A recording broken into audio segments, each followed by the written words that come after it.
I've had it for a long, long time, and it's made some moves. So I can guarantee that it's not that it is unaltered, that is authentic, because I'm pretty sure that box came out of a box that I bought when I was 17 years old. I had a mentor, an old teacher, and we bought all the cards we could get our hands on, and we would fill them. We would go to different places and buy whatever random packs were in a grocery store, but we would get the original box from one of them. We'd fill them to 36, and we had a box. And that served me very well in college. I used to do card shows, and it allowed me the opportunity to get an undergraduate degree without any student loans, because I was in north central Kansas about once a month at different shows in that area, just hawking some cards and having a good time and trying to acquire a little bit more to my collection without having to lay out a bunch of money. But point is, I know where it came from. And the other thing is, I open this, so we're gonna look at this. We're just gonna go ahead and open it.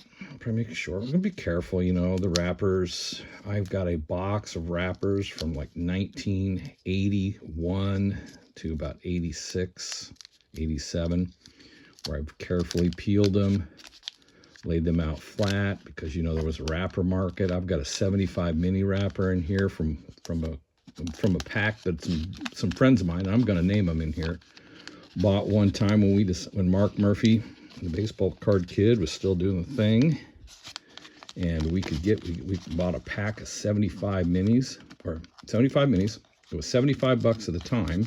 We all put in $7.50 or whatever it was with the shipping, and then we drew the number from 1 to, I don't know if it was 10 to 12. This one's going to tear. That's all right. I'm not really dying to save the 85 wrapper. And then we got the card. I think I actually got the Harmon Killebrew 75. It was cool. It was mini. It was fun. Nobody hit a Brett mini rookie or a Yump, but we had a good time. Anyway, for those of us of a certain age, you might remember Gary Lavelle, the Giants, back in the day.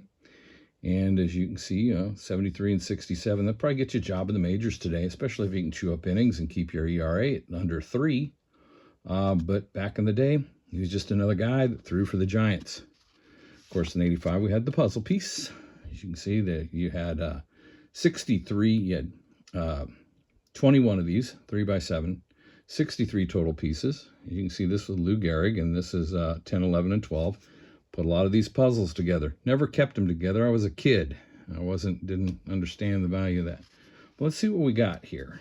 I'm trying to get this camera here. From 1985. Kurt Young. Guy looks like Sean Cassidy. Al Chambers of the Mariners. They're in pretty good shape. Black border, that was tough. Scott Sanderson, pretty effective pitcher for the Cubs at the time. Had a little name to him. Terry Francona, fantastic manager. There you go. There's Terry Francona back when he was a young man. We're going to get us a rookie that, oh no, I thought maybe it might be Eric Davis, but it's Dwayne Walker. Again, 85. I'm not looking for anything special. I'm just, I just enjoy doing this. Bob Nipper. Dave Stewart.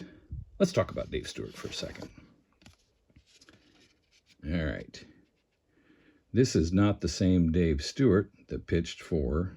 This is not the same Dave Stewart. As you can see, he looks very much, I thought, is this before the run with the A's?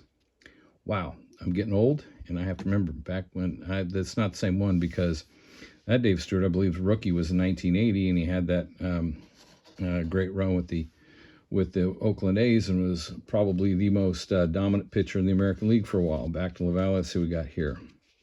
Tippy Martinez, Denny Martinez.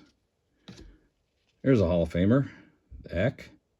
This was back before the save days, early 80s. I've forgotten more than I remember. 134 wins before he gets traded to the Oakland A's and resurrects his career as a save guy. Randy Lurch. That's a fun one. You can't say that Ricky Henderson was underrated, because Ricky was about Ricky, and Ricky marketed himself. But you can go back and you can look at the stats and look at what he did and how he changed the ball game, and you can't deny that he was one of the greatest. And he let you know, and I was okay with that. And it's sad that he's gone already.